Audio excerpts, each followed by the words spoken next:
Shri Gangula Kamalakar. Speaker sir, గౌరవ LP minister గారు on behalf the CM గారు ప్రవేశపెట్టిన ఈ యొక్క బిల్లు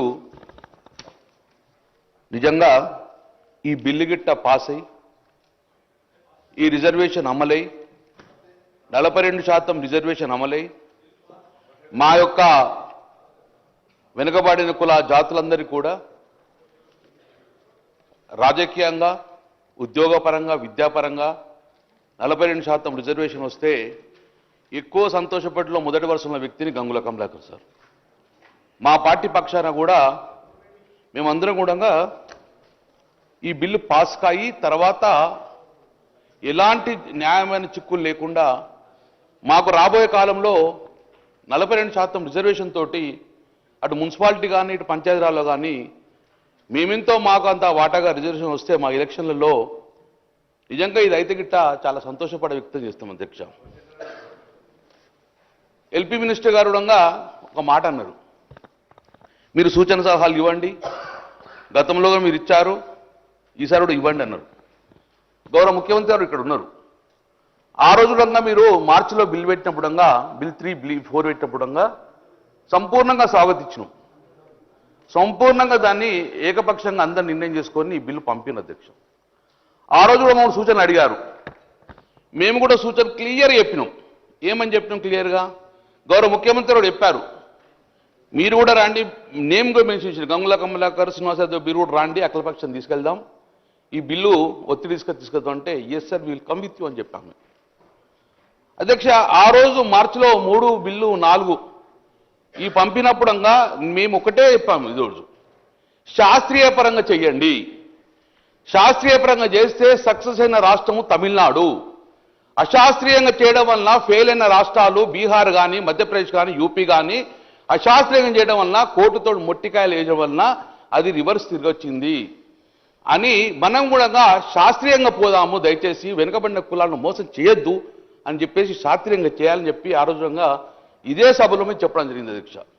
కానీ ఏ రోజు కూడా మా సూచన పరిణామం తీసుకోలేదు, మీరు మమ్మల్ని తీసుకెళ్ళలేదు, పరిణామం తీసుకోలేదు, మమ్మల్ని పట్టించుకోలేదు. కాబట్టి ఇప్పుడు మీరు స్వాగతించరా, మీరు పరిణామం తీసుకుంటే ఇలాంటి చిక్కులు రాకపోవు అధ్యక్ష. 42% రిజర్వేషన్ ఇప్పుడు ఇస్తున్నామన్నారు అధ్యక్ష. బిల్లు తీసుకొస్తాం, బిల్లు తర్వాత జియో తీసుకొస్తామని చెప్పారు.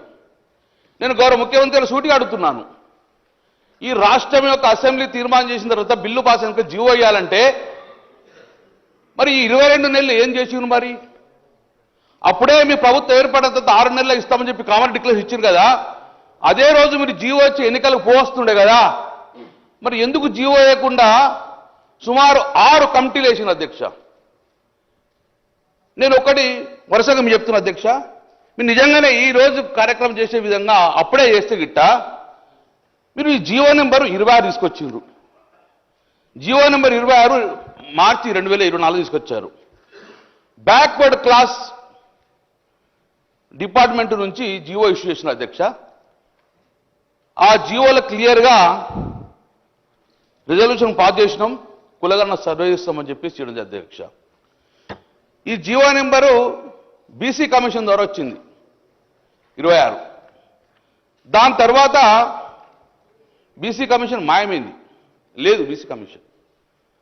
జియో నెంబర్ 18 తీసుకొచ్చిండ్రు, ప్లానింగ్ డిపార్ట్మెంట్ ద్వారా బీసీ ప్లానింగ్ డిపార్ట్మెంట్ ద్వారా సర్వే చేస్తామని చెప్పింది అధ్యక్ష. ఆ రోజు ఉత్తమ్ కుమార్ రెడ్డి గారి అధ్యక్షన కమిటీ చేశారు, బీసీ కమిషన్ మాయమైంది అధ్యక్ష 10 నెలల తర్వాత. నేను ఇవన్నీ ఎందుకు కోటి చెప్తున్నా అంటే సేమ్ ఇదే బీహార్లో జరిగింది కాబట్టి చెప్తున్నా అధ్యక్ష. మేము దయచేసి మేము రాజకీయంగా మాట్లాడలేను, మా సూచన పరిణామం తీసుకుంటే ఈ బిల్లు పాస్ అయ్యి రాజ్యాంగ పరంగా మన చిక్కులు లేకుండా వ్యాపార చిక్కులు కావాలని కోరుకున్న వ్యక్తిని మేము. కాబట్టి జియో నెంబరు 18 తీసుకొచ్చారు అధ్యక్ష.